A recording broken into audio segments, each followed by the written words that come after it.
नमस्कार। विभाग विनोद में मैं सैनुल आज फिर आपके सामने हाजिर हूँ। आज की सबसे महत्वपूर्ण चर्चित खबर पर अपने विचार आपके साथ शेयर करते। जी हाँ, आपको जानकारी होगी इन दिनों कांग्रेस के अंदर घोर उथल पुथल मचा हुआ है। कांग्रेस अध्यक्ष पद को लेकर जो दावेदारी आ रही है और सर्वाधिक महत्वपूर्ण राजस्थान के मुख्यमंत्री अशोक गहलोत, जिन्होंने पहले घोषणा की थी कि वो चुनाव लड़ेंगे अध्यक्ष पद का। ध्यान रहे, अध्यक्ष पद का इस बार चुनाव पड़ा है और ऐसा लगा था कि उन्हें कांग्रेस आला कमान का बर्दाश्त भी प्राप्त है, ऐसा लगा। लेकिन इस बीच जो सर्वाधिक दिलचस्प पहलू उभर कर ये सामने आया वह अशोक गहलोत का मुख्यमंत्री कुर्सी का प्रेम। वह कांग्रेस अध्यक्ष का राष्ट्रीय अध्यक्ष तो बनना चाहते, लेकिन राजस्थान के मुख्यमंत्री की कुर्सी के मुंह का त्याग भी नहीं कर पाए।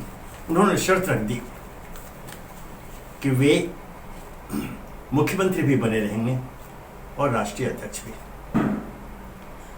इस बात पर गंभीर मतभेद पैदा हुए कांग्रेस के अंदर। स्वयं कांग्रेस आला कमान, जो गांधी नेहरू परिवार आप जानते हैं, वो इससे सहमत नहीं था। राहुल गांधी ने स्पष्ट कर दिया एक जगह, एक व्यक्ति एक पद, ये जो पुराना फॉर्मूला था उस पर चल रहा होगा। ये सारे जो विवाद जो शुरुआत हुई वो यहाँ से, क्योंकि अशोक गहलोत दोनों पद पर बनना चाहते थे और उसका मुख्य कारण यह था, आपको ध्यान होगा जब वो मुख्यमंत्री बने थे उस समय भी राजस्थान में सचिन पायलट एक बड़े दावेदार थे और कहीं न कहीं उन्हें आला कमान का समर्थन भी प्राप्त था। लेकिन विधायकों में इनकी बैठ, अशोक गहलोत के विधायक और अधिकांश विधायक इनके समर्थन में उतर रहे थे। कोई उपाय नहीं था, अशोक गहलोत बने, वो लगातार मुख्यमंत्री बनते रहे और अशोक गहलोत को भी गांधी नेहरू परिवार का निकट माना जाता रहा। लेकिन एक जो राजस्थान के स्थानीय राजनीति को लेकर उनकी जो कुंठा सचिन पायलट के प्रति रही, वो किसी भी हालत में सचिन पायलट को मुख्यमंत्री की कुर्सी पर बैठे देखना नहीं चाहते। यही कारण है कि उन्होंने एक शर्त लगा दी कि जो दोनों रहेंगे। जब ये हो गया कि दोनों संभव नहीं है, तब उन्होंने ये कह दिया कि सचिन पायलट कदापि नहीं, मतलब अगला जो मुख्यमंत्री हो इनके इस्तीफा देने के कारण बाद तो वह इनकी पसंद का हो और इसके साथ अवश्य एक लोकतांत्रिक व्यवस्था का हवाला देते हुए यह कह दिया कि विधायक जो है वो निर्वाचित करें। तो यह किसी से छुपाने के आज 108 विधायकों में लगभग कांग्रेसी विधायकों में लगभग 90 विधायक अशोक गहलोत के साथ हैं। सचिन पायलट को विधायकों का समर्थन उतना प्राप्त नहीं है, मुट्ठी भर लोग, लेकिन उनकी जो महत्वाकांक्षा शुरू की रही हुई है वो कि राजस्थान के मुख्यमंत्री बने। ये सारा द्वंद्व यहां से शुरुआत हुआ। अब स्थिति यह है कि अनुशासनहीनता, घोर अनुशासनहीनता की बात भी सामने आ गई है। आला कमान ने अपने पर्यवेक्षकों को वहां भेजा बातचीत करने के लिए। अजय माकन उससे प्रसिद्ध थे। उन्होंने एक विधायकों की बैठक, विधायक दल की बैठक आहूत की बुलाई। समय और स्थान दोनों निर्धारित थे, लेकिन अशोक गहलोत गुट के विधायक उन्होंने समानांतर अलग बैठक की, जबकि यहां निर्देश ये लेकर गए थे अजय माकन आदि कि वहां पर एक पंक्ति का प्रस्ताव पारित होगा कि यहाँ की स्थिति पर निर्णय लेने का अधिकार आला कमान को दिया जाता है। यह हो नहीं पाया। इसे कांग्रेस आला कमान ने घोर अनुशासनहीनता का मामला बताया। स्वयं अजय माकन ने कहा कि अनुशासनहीनता है, क्योंकि जब पहले से विधायक दल की बैठक का स्थान और समय निर्धारित था, सूचना दी गई थी, उसके बावजूद समानांतर बैठक करके अपना प्रस्ताव पारित करना, यह अनुशासनहीनता का मामला है। इसके लिए जो कार्रवाई हो सकती है वो कार्रवाई की जाएगी। अर्थात अब ऐसा लगता है कि हमारे प्रधानमंत्री मोदी ने जो एक आह्वान किया था देश में, कांग्रेस मुक्त भारत का आह्वान किया था।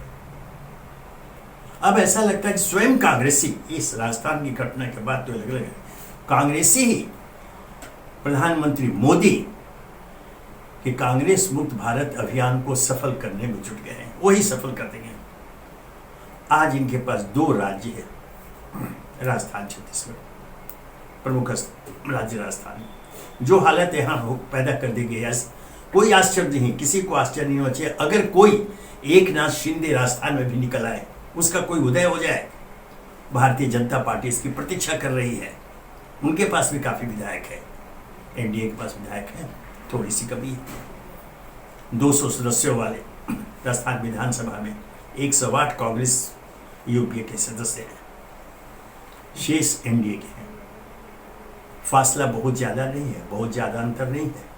अगर कोई एकनाथ शिंदे को वहां पैदा कर दिया गया, जिसकी संभावना है, आजकल की जो राजनीति जिस तरह से चल रही है पूरे देश में, उसमें कुछ भी हो सकता है। और विशेषकर महाराष्ट्र के बाद, जैसा मैंने एकनाथ शिंदे की चर्चा की, महाराष्ट्र के बाद तो यह स्पष्ट हो गया कि मोदी का जो आह्वान है कांग्रेस मुक्त भारत, उस पर गंभीरता के साथ भारतीय जनता पार्टी चल रही है। और अगर राजस्थान में सफल होता है, राजस्थान में जैसे का कि अगर अशोक गहलोत ने बिल्कुल अब तो ये बना लिया है, मन उनका ये बना हुआ है, वो नहीं तो कोई नहीं, ऐसी हालत में कांग्रेस सरकार का वहां पतन निश्चित है। तो क्या कांग्रेसी स्वयं चाहते हैं कि राष्ट्रीय पटल से ही कांग्रेस लुप्त हो जाए? यह दुर्भाग्यपूर्ण है। कांग्रेस का अपना एक स्वर्णाक्षरों में लिखा इतिहास है। इससे कोई इनकार नहीं कर सकता कि ब्रिटिश गुलामी के खिलाफ जो आजादी का आंदोलन कांग्रेस के नेतृत्व में लड़ा गया, सफलतापूर्वक लड़ा गया।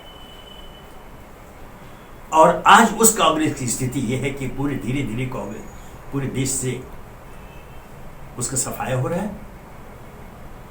यह दुर्भाग्यपूर्ण है। यह कांग्रेस पार्टी के लिए ही नहीं, यह भारतीय लोकतंत्र के लिए खतरनाक है। खतरनाक है यह सवाल, क्योंकि जिस प्रकार जो संकेत मिल रहे हैं वर्तमान सत्ता की ओर से, उन पर आरोप लग रहा है कि वे लोकतंत्र की हत्या कर रहे हैं। और जिस तरह से पिछले दिनों देखा गया कि अनेक संवैधानिक संस्थाओं की अवमानना की गई, उससे भी ऐसा लगता है कि कहीं न कहीं ऐसी कोई साजिश रची गई है। मैं यहाँ यह नहीं कह रहा कि यह साजिश भारतीय जनता पार्टी रची है, लेकिन संकेत ऐसा कि कहीं न कहीं कुछ इस तरह की बातें हुई है। किस स्तर पर कहा हुई यह अभी स्पष्ट नहीं है, लेकिन जो दृश्य सामने नजर आ रहे हैं, जो राजनीतिक दृश्य सामने नजर है, उससे तो ऐसा लगता है कि लोकतंत्र के वर्तमान स्वरूप में आमूल चूल परिवर्तन करने की इच्छा कहीं न कहीं जागृत हुई है। अर्थात यह लोकतंत्र के खिलाफ होगा। इसलिए कांग्रेस का जीवित रहना, मजबूत रहना, आज वो विपक्ष की सबसे बड़ी पार्टी है, तो प्रमुख विपक्षी दल के रूप में ही, अगर वो सत्ता में नहीं आते नहीं आए, लेकिन लोकतंत्र को मजबूत रखने के लिए, लोकतंत्र को जीवित रखने के लिए जरूरी है कि कांग्रेस एक मजबूत संगठन के रूप में सामने रहे। अन्यथा जब कहीं विरोध समाप्त हो जाएगा, मजबूत विरोध समाप्त हो जाएगा, तो सत्ताधारी तानाशाही की ओर बढ़ निकलते हैं। इसके अनेक प्रमाण विश्व के इतिहास में दर्ज है। भारत ऐसी स्थिति को कभी देखना नहीं चाहेगा।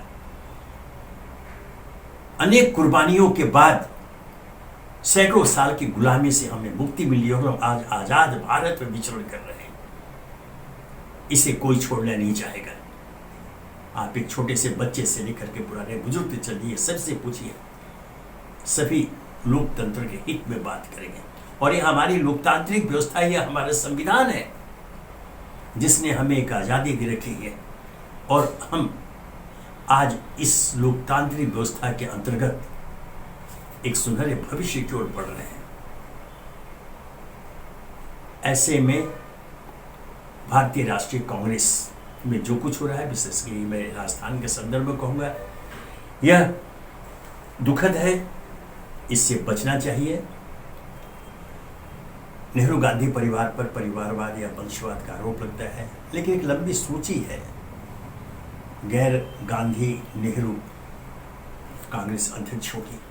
एक लंबी सूची, अच्छे अच्छे अध्यक्ष रहे। आप यूएन ढेबर से लीजिए, पंडित जवाहरलाल नेहरू के समय में यूएन ढेबर कांग्रेस के अध्यक्ष थे 4 सालों तक, 1955 से लेकर 1969 तक। उनके कार्यकाल की याद कीजिए। जो कहते हैं कि डमी या रबर स्टैम्प, ऐसा कुछ नहीं था। एक कांग्रेस अध्यक्ष के रूप में उन्होंने 4 साल सफलतापूर्वक पद पर वो बने रहे और कांग्रेस को मजबूत किया। पूरी आजादी थी उन्हें। ध्यान रखें, मैं बार बार दोहरा, पंडित जवाहरलाल नेहरू के समय में वो कांग्रेस अध्यक्ष थे और स्वतंत्रता पूर्वक वो निर्णय लिया करते थे संगठन के हक में, और कांग्रेस उस समय मजबूत हुई जो दशकों उसने राज किया।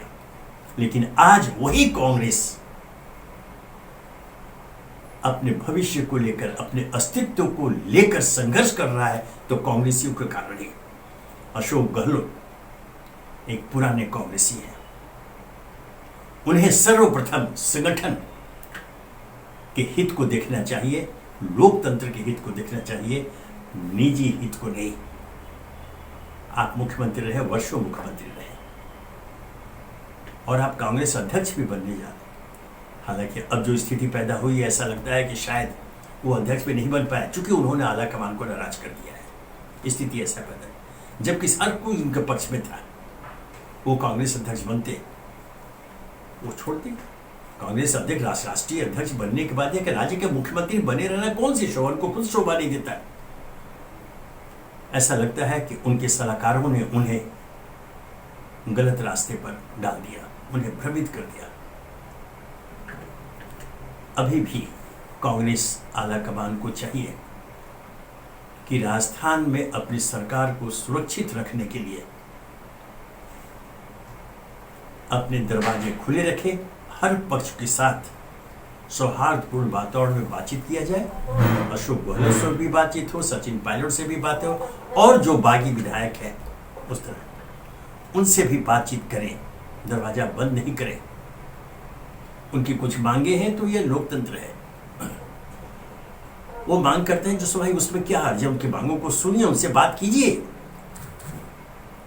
अगर उनकी कुछ शर्तें आप मान लेते हैं बातचीत को लेकर के, वो सामूहिक बातचीत हो या निजी एक एक करके बातचीत हो, तो इस पर विचार करें। जो विधायकों की इच्छा हो, जो बहुमत की इच्छा हो, उनका आदर करें, ताकि राजस्थान में उनकी सरकार बनी रहे। अगर राजस्थान उनके हाथों से जाता है तो उनके पास एक राज्य बचेगा, और फिर प्रधानमंत्री मोदी का जो स्वप्न है कांग्रेस मुक्त भारत, वो तो पूरा हो जाएगा। तो अगर कांग्रेस पार्टी यही चाहती है तब तो कुछ कहना ही व्यर्थ है, लेकिन ऐसा वो क्यों चाहेंगे। स्थितियां ऐसे पैदा हुई है कि हम इस पर चर्चा कर रहे हैं, हम किंतु परंतु निकाल रहे हैं, लेकिन कांग्रेस आलाकमान के ऊपर दारोमदार है कि जब कांग्रेस का भरोसा उन पर है, देश का भरोसा उन पर है, तो ऐसे स्थिति में थोड़ा मस्तक झुकाना ही पड़े, 2 कदम पीछे हटना भी पड़े, तो इसे स्वीकार करें और सबों के साथ खुले दिल से बातचीत करके जो एक विवाद वहाँ पैदा हुआ उसका निपटारा करें, ताकि कांग्रेस की सरकार वहाँ बची रहे और वहाँ कोई एकनाथ शिंदे का उदय न हो। धन्यवाद।